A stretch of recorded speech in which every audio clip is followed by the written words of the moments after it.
Antoinette de Saint-Cyr, vous êtes la star de la vente d'art contemporain. C'est vous qui le dites, là. Quand vous avez choisi cet art, ce domaine?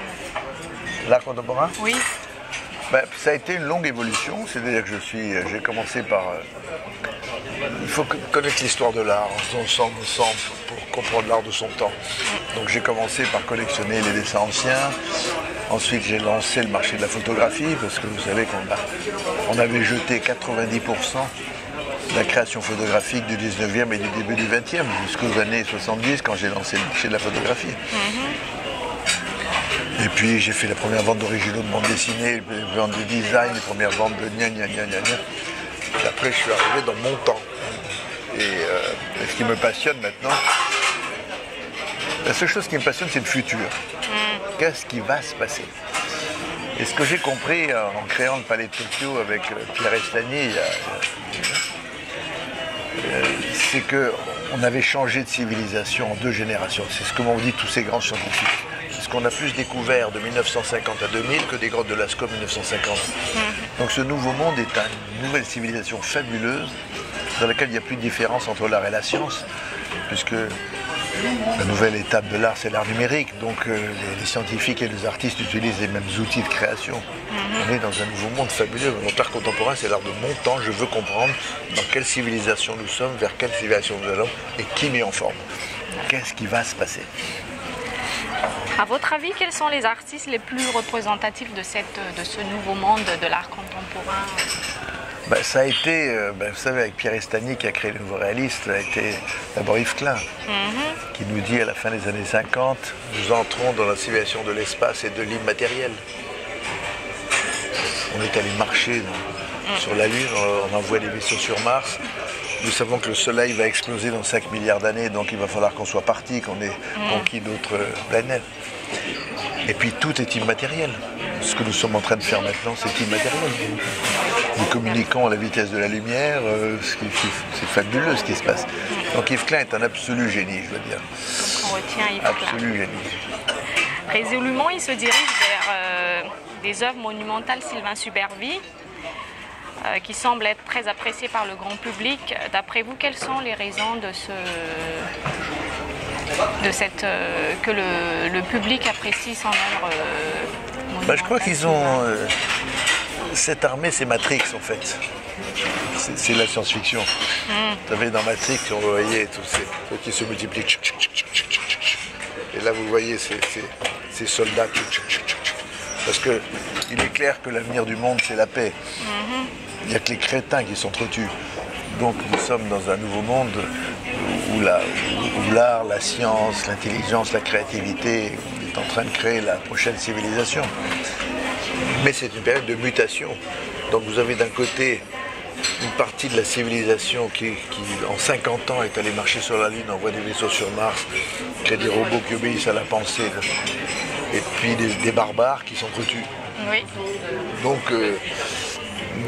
nous sommes dans une période où la barbarie, malheureusement, continue à assassiner.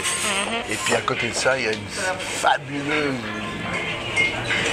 fabuleuse période de civilisation qui découvre tous les jours quelque chose sur l'univers, sur l'espace, sur les univers parallèles, c'est fou ce qu'on découvre. Donc on est dans un nouveau monde absolument merveilleux. Super. Et il y en a marre de ces crétins de barbares qui s'entretuent. Je vous suis complètement. Son travail de Sylvain Supervi vous intéresse au point de vous déplacer le 8 octobre à Abu Dhabi pour un grand dîner de gala qui sera suivi d'une vente aux enchères dont vous serez le maître pour cette vente. C'est une première pour vous d'officier dans cette ville aux Émirats? Aux Émirats, je suis allé plusieurs fois déjà, mais ça va être ma première vente dans les Émirats, en effet. Et je suis content que ce soit pour l'armée de la paix. Que ce soit Matrix, que ce soit... C'est la fois de la science-fiction, ce sont des soldats qui vont se battre pour arrêter de vous battre, arrêter. Commencer à aimer, commencer à penser, commencer à créer. Arrêtez de vous entretuer. Nous sommes là maintenant. Magnifique. Abu Dhabi, d'ici en 2016, va être la ville culturelle mondiale. C'est en tout cas leur but. Avec son programme culturel d'ouvrir des musées tous les ans. Accueillir en avant-première mondiale l'armée de la paix, œuvre symbolique pour le monde, j'espère. Est-ce important à vos yeux pour cette région du monde? C'est très important parce qu'ils ont compris que le pétrole allait disparaître, puis en plus c'est complètement idiot de dépenser du pétrole dans les voitures alors que c'est un matériau précieux, et qu'ils aient décidé d'utiliser la culture comme outil de survie de leur émirat. C'est vraiment très intelligent, quoi. De faire venir le Louvre, le Guggenheim, ils vont créer un opéra fabuleux, ils vont créer un musée de la marine, ils vont faire... Donc ils vont tout miser sur la créativité, quoi. C'est très intelligent, ça. Donc, et que cette armée de la paix arrive en avant-garde en disant arrêtez de vous entretuer, misons tout sur l'intelligence, c'est très très bien. Pour les éclairer en tant qu'éclaireur pour ce monde qui va si mal. Absolument. Manifestement, l'artiste va présenter son travail, les œuvres à vendre avant la vente aux enchères, non pas d'une manière traditionnelle, mais en organisant un show, son et lumière à l'Emirates Palace. Qu'en pensez-vous de cette initiative de mettre l'art avec un show, montrer l'art avec un show? Vous savez, nous sommes dans cette nouvelle civilisation du spectacle permanent. Tout est spectacle. Internet, la télévision, dans le monde du spectacle. Donc il faut en effet que les artistes comprennent que comme on a changé de monde, il faut montrer autrement les choses. D'accord. Et c'est très intelligent de créer un spectacle avant même de décider de vendre ou de ne pas vendre. On est dans le monde du spectacle permanent, planétaire, permanent. Donc, et c'est ce que... Le problème que doivent affronter les galeries maintenant, c'est de changer de manière de montrer les choses, quoi.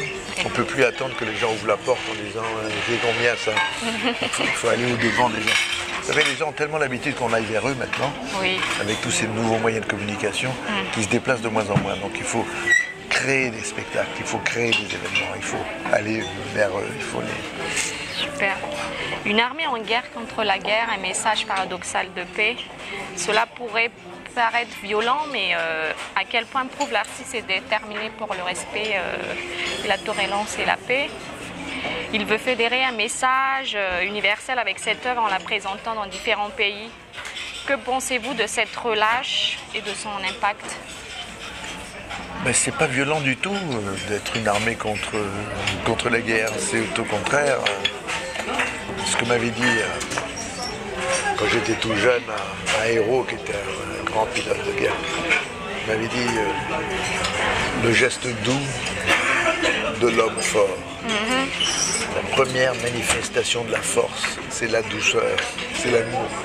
Les violents sont tous des trouillards, les violents sont tous des lâches, les violents sont tous des émasculés. Donc mettons en avance l'amour, la douceur, la bonté contre ces crétins qui s'entretuent. Et l'art. Et l'art, surtout l'art. L'art, c'est le moteur de la civilisation. Donc après c'est la plus belle forme de l'amour, là. Après les 100 guerriers, il y aura peut-être les 1000 guerriers qui seraient une œuvre emblématique et un rappel pour la paix permanente, pour l'art artistique et culturelle. Pour défendre cette cause, l'encouragerez-vous donc dans cette bataille